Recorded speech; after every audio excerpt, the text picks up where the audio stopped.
Where are you? Those were the last words of Ilona Flint, whose life was tragically cut short on Christmas Eve at the Mission Valley Mall.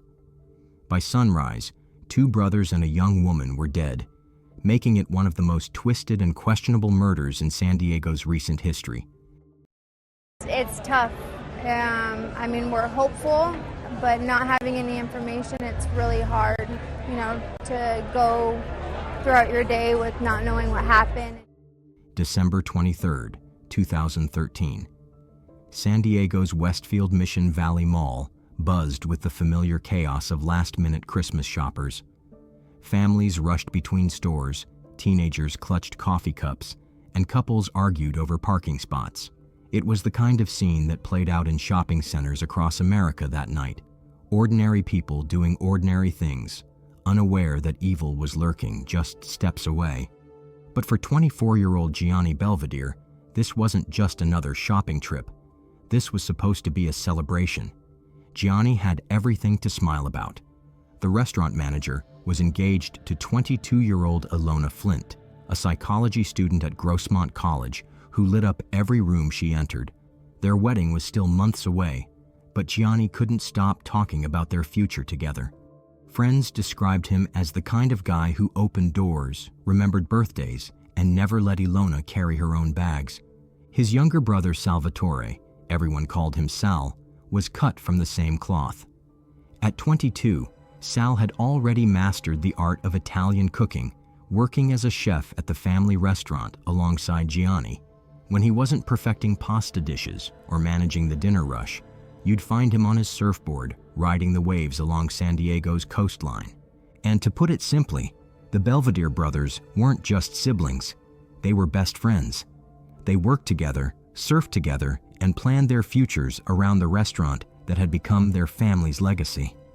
Their parents had recently sold Mario's, the Italian eatery that had fed San Diego families for years, but the boys remained deeply connected to the business and each other. That Christmas Eve, everything seemed perfect. Gianni was picking up Ilona from the mall after her shift, probably planning to grab dinner or catch a late movie. Sal was meeting them later, 3 young people with their whole lives ahead of them, making plans that would never come to pass.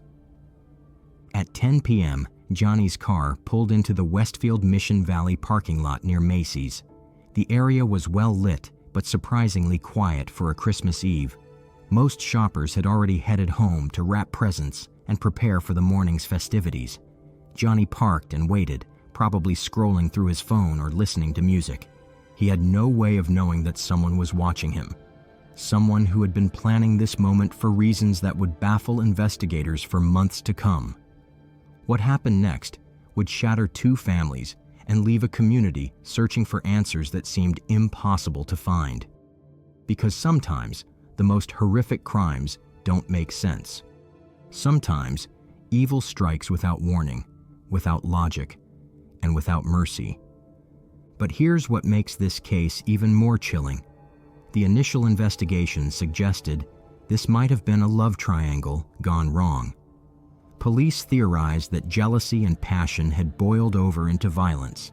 Yet as detectives dug deeper, they discovered something far more disturbing than a crime of passion.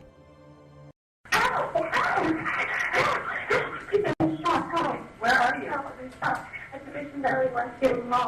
The call came in at 11:11 a.m. on Christmas Eve. Ilona Flint's voice, shaking with terror, begging for help that would come too late for some and just in time for others. When police arrived at the mall parking lot 4 minutes later, they found a scene that would haunt seasoned officers for years.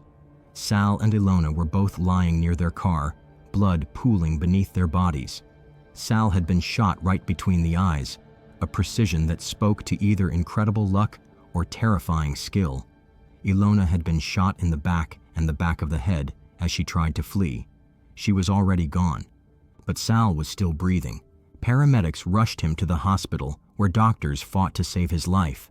For 2 agonizing days, the Belvedere family maintained vigil, praying for a Christmas miracle that would never come. On December 26th, Sal succumbed to his injuries, leaving behind a family destroyed and a community demanding answers. Yet even as San Diego mourned the loss of two bright young lives, investigators faced a disturbing realization. Two victims had been found at the scene, but three people had been in that parking lot when the shooting started. Where was Gianni Belvedere? Johnny, if you're watching this, or if anyone knows where our brother, Johnny, might be, please, we need him to come home. We love you and miss you very much. Mom and Dad need you more than ever. The phone rang in the Belvedere household every few minutes. Friends, relatives, restaurant regulars, everyone wanted to know the same thing. Where was Gianni? His car was gone from the mall parking lot, but so was he. In the chaos of Christmas morning, as families across San Diego unwrapped presents and shared breakfast, one family faced an unthinkable question. Was their son and brother alive or dead? Detective Tim Norris had worked hundreds of cases during his career with the San Diego Police Department, but this one felt different from the start. 2 victims, 3 shootings, 1 missing person, and 0 obvious motives. The crime scene told a story, but it was written in a language that didn't make sense. Shell casings scattered near the Macy's entrance. Blood spatter patterns that suggested the shooter had moved between victims with calculated precision. And most puzzling of all, no witnesses despite the mall's busy Christmas Eve traffic. We knew we were dealing with someone who had planned this, Detective Norris would later tell reporters. This wasn't a robbery gone wrong or a crime of passion. Someone came to that parking lot with murder on their mind. The initial theory seemed obvious enough. Ilona was a beautiful young woman, engaged to one brother but friendly with another. Maybe jealousy had poisoned the family dynamic. Maybe Sal had developed feelings for his brother's fiancée. Or perhaps Gianni had discovered some inappropriate relationship. Love triangles had sparked violence before. Why not this time? But the theory collapsed almost immediately. Family members, friends, and co-workers all painted the same picture.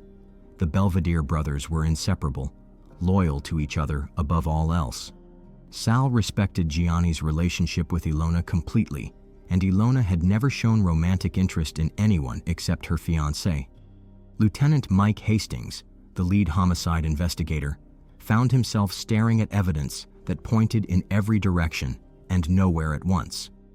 The shooter had used a .22 caliber pistol, a weapon chosen for its relative quietness, but unusual for its precision. Someone had fired 3 carefully aimed shots at close range, suggesting either military training or extensive practice. More disturbing still, the killer had taken Gianni's car with Gianni still inside. This wasn't just murder, it was kidnapping, transportation of evidence, and potentially much worse. Days crawled by with no sign of the missing brother. The Belvedere family offered a $10,000 reward for information leading to Gianni's whereabouts. Local news stations ran his photograph alongside desperate pleas from his parents. Social media campaigns spread across San Diego and beyond, turning strangers into amateur detectives. But on January 17, 2014, nearly a month after the mall shooting, a maintenance worker in Riverside made a discovery that ended all hope. Riverside sits about 100 miles east of San Diego, a sprawling inland city where strip malls and housing developments stretch toward desert hills. The worker was cleaning up trash behind a shopping center when the smell hit him. Sweet, sickly, unmistakable, the odor of decomposition. Inside the trunk of Gianni's car, investigators found what remained of the missing brother. He had been shot in the head at close range, just like Sal and Ilona. But unlike the mall victims, Gianni had been transported over 100 miles and abandoned in a location that seemed completely random. We received this release from Riverside Police saying the body found in the car is indeed 24-year-old Gianni Belvedere. Now the questions remain. What led to the deaths of these 3 promising young people? The questions multiplied faster than the answers. The killer had managed to commit a triple homicide, transport a body across county lines, and vanish without leaving obvious clues. Whoever had done this possessed a combination of ruthlessness and planning that suggested this wasn't their first rodeo. The breakthrough came from an unexpected source. On January 18th, just one day after Gianni's body was discovered, a routine Border Patrol checkpoint near the Mexican border stopped a vehicle for inspection. The driver seemed nervous, fidgety, unable to make eye contact with the officers. When they searched his car, they found an arsenal that belonged in an action movie, not a civilian vehicle, an AR-15 rifle, a .45 caliber handgun, and most importantly, a .22 caliber pistol equipped with a homemade silencer. The driver's name was Carlo Mercado, a 29-year-old Mira Mesa resident who worked at Target and had no criminal record. He claimed he was just crossing the border for vacation, but his nervous behavior and extensive weapons collection raised immediate red flags. Border Patrol agents confiscated the weapons and ran ballistics tests as a matter of routine. What they discovered would crack open the Belvedere case and reveal a killer who had been hiding in plain sight. The .22 caliber pistol was a perfect match for the shell casings found at the mall crime scene. But even with a suspect in custody and ballistic evidence linking him to the murders, investigators faced their biggest challenge yet, figuring out why Carlo Mercado had decided to destroy the Belvedere family. Because as they dug into his background, they found something even more disturbing than a random killer. They found absolutely no connection between Mercado and his victims whatsoever.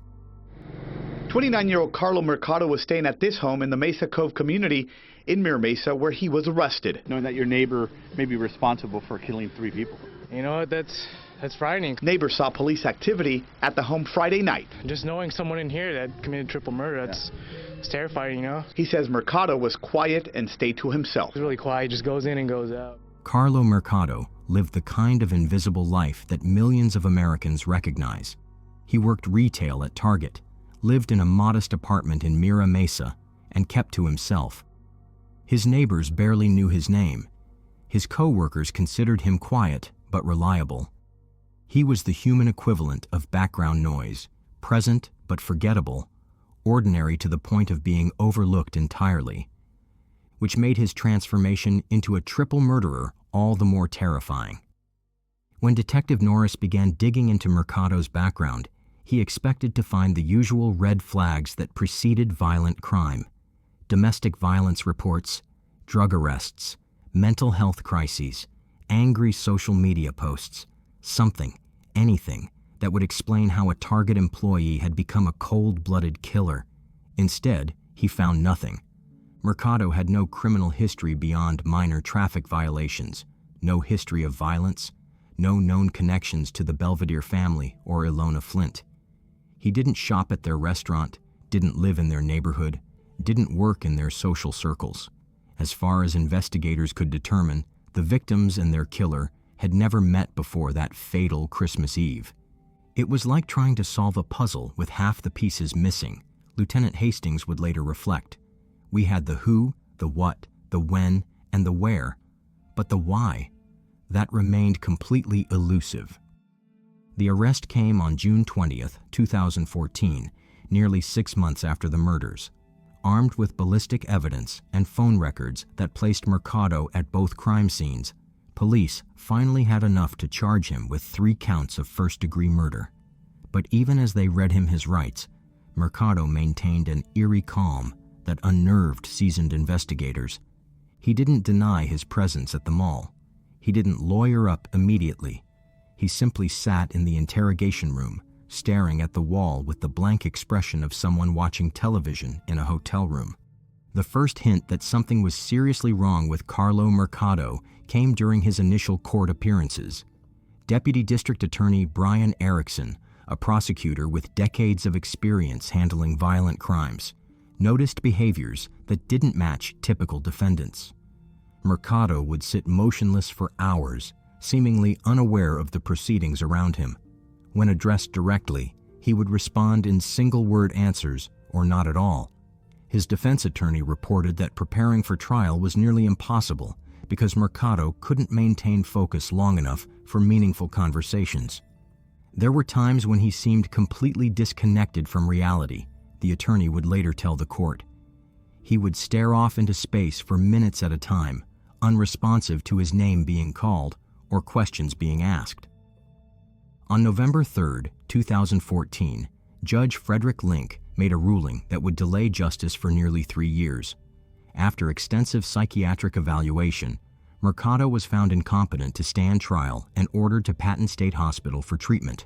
A doctor says this man accused of the Christmas Eve murders at Westfield Mission Valley is not mentally competent to stand trial. Carlo Mercado is charged with killing Sal and Gianni Belvedere and Gianni's fiancée Ilona Flint. The diagnosis was as complex as it was troubling: schizophrenia, psychosis, and catatonic depression. Mental health professionals described a man whose grip on reality was tenuous at best, whose ability to understand legal proceedings was severely compromised by his illness. But Patton State Hospital wasn't just a treatment facility. It was also a place where malingering was a constant concern. Some defendants faked or exaggerated mental illness to avoid prosecution, and the staff was trained to spot deception. For months, Mercado underwent intensive treatment, antipsychotic medications, individual therapy, group sessions designed to restore his connection to reality. The goal wasn't to cure him completely. Some mental illnesses can only be managed, not eliminated, but to bring him to a level of competency where he could understand the charges against him and assist in his own defense. The treatment showed progress. Slowly, gradually, the blank stare began to fade. Mercado started responding to questions, engaging with staff, demonstrating awareness of his surroundings. But just as his doctors began to consider him ready for trial, something strange happened. He got worse again. The pattern repeated itself several times: improvement followed by regression, clarity followed by confusion, cooperation followed by catatonic episodes. Mental health professionals began to suspect that Mercado might be manipulating his symptoms, deliberately sabotaging his own progress to avoid facing trial. Dr. Sarah Mitchell, a forensic psychologist brought in for a second opinion, spent weeks observing Mercado's behavior. She noticed inconsistencies that raised red flags. During unguarded moments, when he thought no one was watching, Mercado displayed awareness and functionality that contradicted his supposed mental state. There were times when he would be completely unresponsive during formal evaluations, Dr. Mitchell would later testify, but security cameras caught him having normal conversations with other patients, reading magazines, even laughing at television shows. That level of inconsistency strongly suggested malingering. The breakthrough came in September 2015, when Mercado was returned from Patton State Hospital for another competency evaluation. This time, Dr. Mitchell employed more sophisticated testing designed to catch defendants who were faking symptoms. The results were conclusive. While Mercado did suffer from legitimate mental health issues, he was deliberately exaggerating his symptoms to appear more impaired than he actually was. His condition was serious but manageable, and he was fully capable of understanding the legal proceedings against him. On December 15, 2015, Judge Link ruled that Carlo Mercado was competent to stand trial. Finally, nearly 2 years after his arrest, the man who had shattered the Belvedere family would face justice for his crimes. But as prosecutors prepared their case, they made a discovery that would change everything. Mercado's defense team approached them with an unexpected offer. Their client wanted to plead guilty to all charges. January 12, 2017. After more than 3 years of legal maneuvering, psychiatric evaluations, and agonizing delays, Carlo Mercado finally stood before Judge Frederick Link to face the consequences of his actions. The courtroom was packed with family members, journalists, and curious observers who had followed the case since that terrible Christmas Eve. What happened next surprised everyone. "Guilty," Mercado said quietly when asked how he pleaded to the first count of murder. "Guilty," he repeated for the second count. "Guilty," he said a third time, sealing his fate and finally giving the Belvedere family the acknowledgement they had waited years to hear. But even as justice was served, the most important question remained unanswered. Why had Carlo Mercado decided to destroy 3 innocent lives on Christmas Eve? Deputy District Attorney Brian Erickson had prosecuted hundreds of murder cases during his career, but he had never encountered anything quite like this. In most homicides, we can establish a clear motive, he told the court during sentencing. Money, jealousy, revenge, domestic violence. There's usually a comprehensible reason, however twisted, for why someone commits murder. In this case, we believe the killings were completely random. Random. The word hung in the courtroom like a curse. Random meant that Sal, Johnny, and Ilona hadn't been targeted for who they were or what they had done. They had simply been in the wrong place at the wrong time, when a mentally ill man with a loaded gun decided to act on whatever dark impulses were driving him. According to the sparse details that emerged during plea negotiations, Mercado's motorcycle had broken down at the mall that night. Whether this was true or simply another fabrication from a man who had proven himself capable of manipulation, investigators never determined. What they did know was that Mercado had armed himself with a .22 caliber pistol equipped with a homemade silencer and set out into the parking lot looking for victims. The timeline that prosecutors reconstructed was chilling in its methodical brutality. Mercado first encountered Johnny, probably approaching his car under some pretext, asking for help, directions, or a ride. When Gianni rolled down his window to assist what appeared to be a stranded motorist, Mercado shot him in the head at point-blank range. But instead of fleeing immediately, Mercado made a decision that transformed a single murder into a massacre. He drove Gianni's car, with the body still inside, to pick up Ilona from her job at the mall. When she approached the vehicle expecting to see her fiancé, she found herself face to face with his killer. The evidence suggested that Ilona tried to run. She made it only a few steps before Mercado shot her in the back, then again in the back of the head as she lay dying on the asphalt. But Mercado still wasn't finished. For reasons that defied comprehension, he returned to the parking lot where Sal was waiting for his brother and Ilona to return. Maybe Sal had tried to call them. Maybe he had gotten worried and decided to look for them. Maybe he was simply in the wrong place when a killer decided to complete his work. Mercado shot Sal right between the eyes, as prosecutor Erickson would later describe it. The precision was unsettling. 3 victims, 3 headshots, 3 lives ended with calculated efficiency. Judge Link showed no mercy during sentencing. 3 consecutive life sentences without the possibility of parole, plus 30 years for attempted murder, 30 years for home invasion, and 20 years for robbery. Mercado would spend the rest of his life in prison, never again walking free among the innocent people he had proven himself capable of destroying. The Belvedere family's victim impact statements painted a picture of devastation that extended far beyond the immediate victims. Parents who would never see their sons graduate, marry, or have children. A future sister-in-law whose psychology studies couldn't help her understand the mind of the man who had murdered her fiancé. Extended family and friends whose lives had been forever altered by one man's inexplicable violence. But there was also unexpected grace in their words. Sal's organs had been donated after his death, saving multiple lives and giving his family some small comfort that good had emerged from tragedy. The family announced plans for a non-profit charity in the victims' names, transforming their grief into action that would help others. The legal case was closed, but questions lingered. The Belvedere family filed a wrongful death lawsuit against Westfield Mall, alleging that negligent security and insufficient lighting had contributed to the tragedy. The lawsuit highlighted uncomfortable truths about public safety in spaces where millions of Americans shop, work, and socialize every day.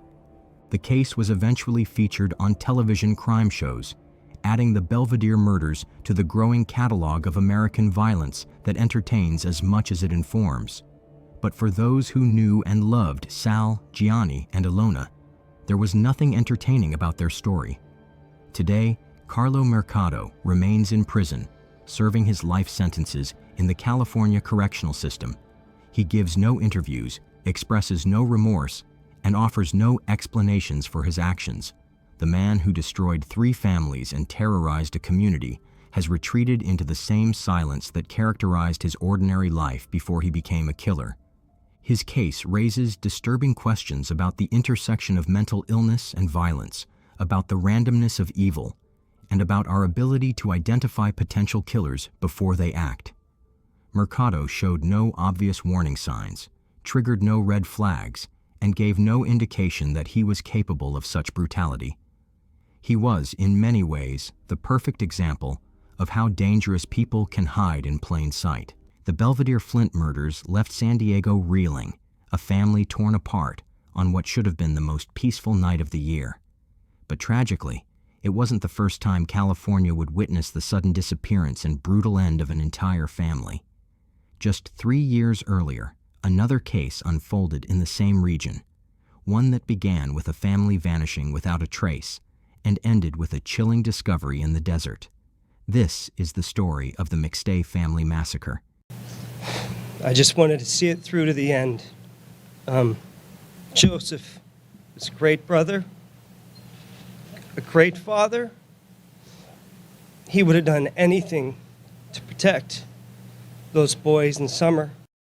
This is Michael McStay. On February 4th, 2010, his brother, Joseph McStay, along with Joseph's wife, Summer, and his sons, Gianni and Joseph Jr., suddenly went missing. Over the next few years, both amateur and professional investigators, as well as relatives of the McStay family, put forth countless theories trying to explain their absence. How had the McStays just vanished without a trace? Where had they gone? Why had they left unannounced? And most importantly, what happened to them? The answers to all these questions came years after the McStays disappeared. Today, we're going to dive into their mysterious case and the sudden revelation about their gruesome, barbaric fate.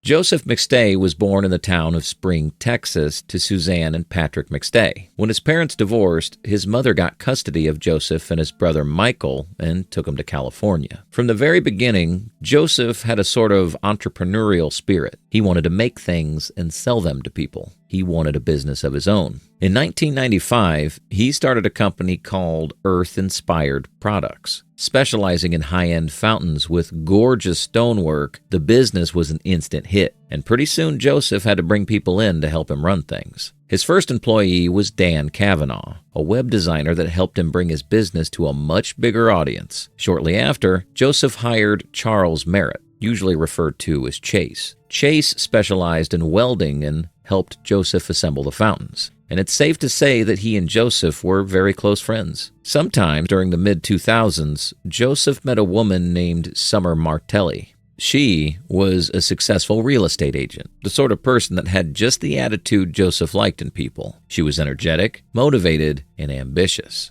just like Joseph. It didn't take them long to start dating, and pretty soon, they had a baby boy on the way. They named this boy Gianni, and they got married shortly after he was born in 2007. By 2009, the McStays had added another baby boy to their growing family. They named this one Joseph, after his father. And not long after he was born, they started looking for a house suited to a larger family. They both loved California and found out about a town down south called Fallbrook. Located in San Diego County, Fallbrook was a quiet town with just around 25,000 people living in it. It was known for one thing: avocados. In fact, the people of Fallbrook were so obsessed with avocados that they held a festival for it every year. When Joseph and Summer visited Fallbrook, they saw a place where their kids could grow up peacefully and safely. They saw the potential for a long, happy life together. And so, Joseph headed down to Fallbrook to find a home for his family. Good job. All right.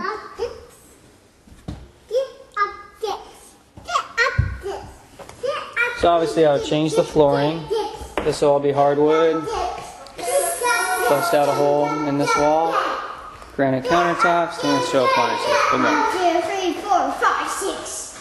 It was a beautiful place, not too big, not too small, just the right size for a family of 4, with room for a couple more, of course, just in case Joseph and Summer decided to expand their family a bit further. In December of 2009, the McStays moved to Fallbrook. Some reports suggest that Earth-inspired products was worth about $1 million, so the family was doing extremely well. Indeed, videos from Joseph's own YouTube account show them living a positively idyllic lifestyle. Wow, look how perfect it is. That looks absolutely perfect. How did you do it? Yeah? You made it with this Italian cappuccino machine? See, when I put it on, it made the cream up. I saw how they work. See, and you steamed it up the milk for Mama's cappuccino? And you made the coffee right here, the real deal, baby? Yeah, but didn't you have to grind the espresso beans first? For the coffee? Isn't that done over here? All was well, or at least it seemed that way. No one that saw this family would think that anything bad was happening under the surface. And indeed, all evidence points to the McStays truly being as happy as they appeared to be. But all of that changed in early 2010 when they seemed to fall off the face of the earth. On the morning of February 4th, 2010, the McStay family was as busy as they could be. Summer had to oversee home renovations, since the family was still trying to turn the house into a home after moving in just a short while ago. While she held down the fort at home, Joseph headed to a Chick-fil-A to have a meeting with Chase. They spoke several more times throughout the day, and as it turns out, Chase Merritt was the last person to ever see Joseph alive. As far as you know, you were the last person, or at least one of the last people to see him, right? Yeah. When he left Rancho Cucamonga, nobody else, although I think there's another person or two that he talked to, I'm not sure. But you were the last person he saw. I'm definitely the last person he saw. At around 8:30 p.m., Chase received a call from Joseph, which he didn't answer. He later claimed that he was watching a movie at the time, and probably thought he could get back to Joseph the next day. Little did he know, this was the last point of contact for the McStay family. The next day, Joseph's dad became slightly confused when his son didn't give him a call. Joseph made a habit of calling his dad every single day, so it was certainly unusual for him to just skip it randomly one day. Even so, this wasn't the scariest thing in the world. Joseph was a busy man with a business to run and a home to renovate, so it was perfectly understandable that he might not have been able to call him on a certain day. What was stranger was that neither Joseph nor Summer seemed to be answering anyone else's calls either. The days stretched on, and their family started to get concerned, although still not to the point where they called the police. You see, Joseph and Summer were the sort of people that loved taking unplanned vacations. They'd just pack up a few things and drive off with the kids, reappearing a few days with fresh tans and wide smiles. Their families assumed that they were off on one of their adventures. But by February 9th, at least one person started to get concerned: Chase Merritt. He called up Joseph's brother, Michael, expressing concern that the McStays had been AWOL for so long. The next day, Joseph's mom, Suzanne, asked Chase to head to their house and check up on him.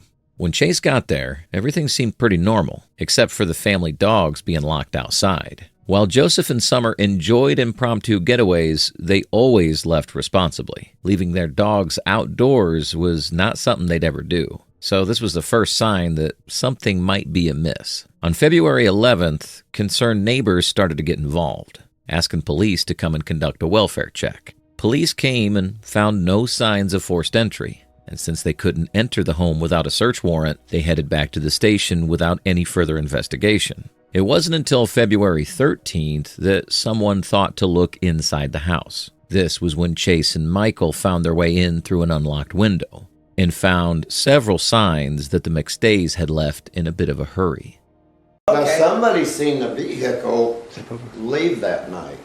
I don't know who. Now that's what you tell me. Do you know what they look like? The lady, No. Well, the lady 2 doors down, 3 doors down maybe, she said she called the detective and told him that she remembered that she had seen a big truck, white truck, pull up here.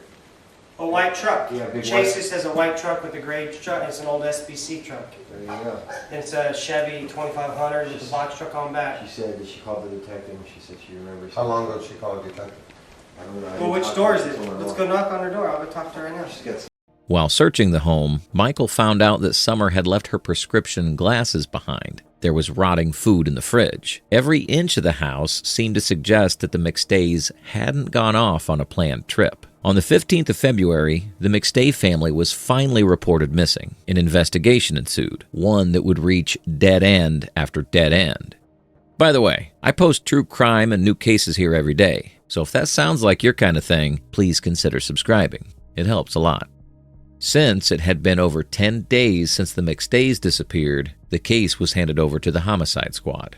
Oddly enough, even though the residence was an active crime scene, police allowed Michael and Suzanne to enter. Suzanne wanted to clean up, claiming that she just needed something to keep herself busy. Michael, in the meantime, took Joseph's laptop home, though he returned it to the investigators according to their instructions. The very fact that he was able to take such a vital piece of evidence home in the first place was extremely unusual. When police finally started looking into the case, they turned their attention to the family's white Isuzu. At around 7:47 p.m. on February 4th, the vehicle was recorded by a neighbor's security camera heading away from the residence. This raised a few eyebrows. It was an oddly late hour to go off on a trip, which further suggested that the McStays had either run away haphazardly or they were forcibly removed from their home. However, it bears mentioning that the car in the security footage simply resembled the McStay family vehicle. It could have just been another car of the same make and model. But what police found out for sure was that the McStays' white Isuzu had been towed by authorities from a parking lot near the Mexico border. To be more specific, the car had been parked outside a San Diego strip mall that was known for being the last stop that people made before crossing over into Mexico. Authorities estimated that it had been left there between 5:30 and 7 p.m. on February 8th, although they had no idea where the car had been in the previous 4 days. Another thing that they could be certain of was that Joseph was still in Fallbrook at 8:30 on February 4th. The call that he made to Chase was traced to a local cell tower, so the family hadn't left the town just yet. Police now had the extremely difficult task of finding out what happened between 8:30 on February 4th and 5:30 on February 8th. More importantly, they needed to figure out why the family had just left their car behind and where they headed afterwards. Since the family vehicle was found right outside the Mexico border, investigators assumed that the family had headed south. And yet, it was the manner of their exit that confused everyone. It was almost like they were trying to run away from something. Or someone. Some rumors started circling about Joseph being involved with Mexican cartels. And while this theory was completely random, it wasn't the craziest rumor people floated about the McStays. When police went through Summer's search history, they found out that she'd been looking into a trip to Mexico. She'd apparently been looking up the documents required to cross over into Mexico, and had even been searching what it was like to live south of the border. On top of that, it seemed like Summer had been learning Spanish. Was this all for a family trip, or had she been planning to flee to Mexico for some reason? It would have been extremely bizarre if that were the case, especially since she and Joseph had just bought a home a few months ago. But as it turns out, there was already a theory that tried to explain all that, and it painted Summer as the villain of the story. One of the proponents of this theory was Rick Baker, a radio host that interviewed Michael and became interested in the case. He suggested that Summer had slowly been poisoning Joe, and that she wanted to take the kids to Mexico once her husband was dead. This was a theory that even Chase supported, or at the very least, he confirmed that Joseph had been suffering from some kind of mysterious illness right before he and his family disappeared. Extreme dizziness, nausea. He went to the doctors several times.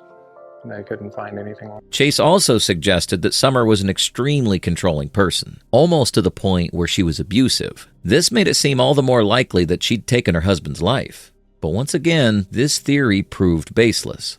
Summer's name was dragged through the mud, but there was just too much evidence against this theory. For starters, she hadn't made any major withdrawals before going missing, which she most certainly would have done if her plan was to escape. And secondly, the fact that she left her prescription glasses behind also refuted the theory, because she would have had all the necessary belongings packed up if she'd been planning Joseph's murder. In the end, one element of this theory remained part of the investigation, namely, that murder was involved. The McStays had been gone for so long that they were almost certainly deceased, so the police started looking for suspects. The McStays didn't have any enemies, but there were a couple people that stood to gain from their deaths. Firstly, there was Dan Cavanaugh, the web developer that helped Joseph's business become such a great success. He'd allegedly argued with Joseph about how much money he was getting paid, and as it turns out, he withdrew $7,000 right after Joseph disappeared. Could Dan be the culprit? The police chased down the lead, but Dan's credit card history showed that he'd been in Hawaii during that time, so he couldn't possibly be involved. Eventually, the case grew cold. Police theorized that the McStays had driven to San Cierto and crossed the border voluntarily, but this would turn out to be completely false. You see, the killer had inserted himself into the investigation. He'd been hiding in plain sight all along, and it would take 4 whole years for him to be brought to justice. On November 11th, 2013, a motorcyclist traveling through the Mojave Desert found 2 shallow graves. Each contained the body of an adult and a child. He called the police, and when investigators arrived, they found a massive sledgehammer nearby that they took in for analysis. They found that the hammer had paint used at the McStay home and may have been a tool from the renovation process. The bodies were successfully identified as that of the McStays, and the sledgehammer was confirmed to be the murder weapon. What's more, police found tracks from truck tires nearby. Since they were in a remote part of the desert, they were perfectly preserved, so police were able to compare them to the tracks of trucks belonging to people the McStays knew. One of them proved to be a perfect match: Chase Merritt. The impounded Isuzu was checked again, this time more thoroughly. Last time around, police had assumed the family had crossed the border voluntarily, but now they knew they needed to take a closer look. They found DNA evidence which once again matched that of Chase Merritt. Then came the cell phone records. According to Chase's phone records, he'd been at that exact spot on the 6th of February, 2 days after the McStays went missing. All the evidence, circumstantial though it was, pointed to Merritt being the culprit. On November 5th, 2014, he was arrested and charged with 4 counts of first-degree murder.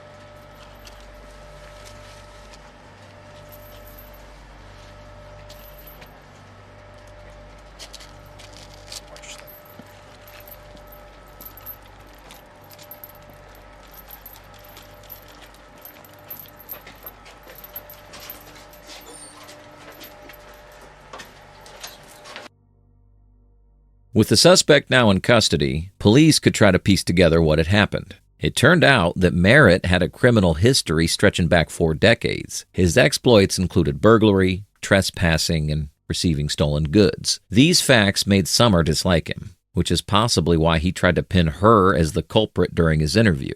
He also happened to have a serious gambling problem, and his debts had been growing every year. And he wasn't just in debt with the casinos either. Merritt had also started borrowing money from Joseph at some point, and he owed him about $40,000 by the time of his disappearance. And that was just the money Joseph knew about. On top of everything else, Merritt had allegedly been forging checks in Joseph's name. He'd use his access to Joseph's account to cash the check and then delete the transaction. But this could only go on for so long. When the matter came to trial, prosecutors stated that Joseph might have discovered Merritt's financial misdeeds. It's possible that he confronted him about them, because Merritt happened to cash a forged check on February 4th. It's possible that this is why Joseph tried calling Merritt, and that the perpetrator eventually headed to the McStay residence. Police theorized that Merritt killed Joseph and his entire family on February 4th, but waited until the 6th to drive their bodies out to the Mojave Desert. The McStays never went to Mexico. They'd never even left California.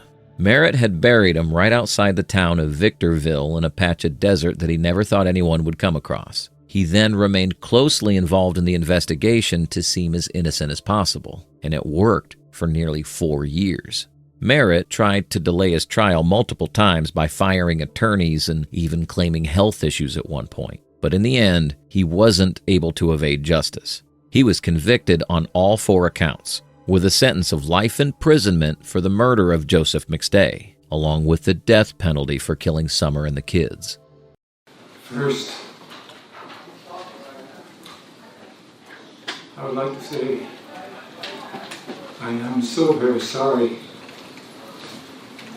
that Joseph's, Summer's, and Joseph Jr.'s family. The thing that is bringing you this solace is ending my life. Ending my life for a crime that I did not commit. Merritt has maintained his innocence to the very end. He's claimed that he loved the McStays and that he's not the person responsible for this crime. But the evidence begged to differ. It painted the portrait of a man out of control, a man that killed a family to hide his financial indiscretions. Merritt currently sits on death row at San Quentin Prison, where he awaits his sentence. So what do you think of this case? Was Chase Merritt's financial desperation and betrayal of trust the driving force behind his horrifying act? Or do you think there's more to the story? We'd love to hear your thoughts in the comments below. If you like the way we create these videos and you want to help bring more cases like this to light, hit the like button and subscribe for more deep dives. Thank you again for watching.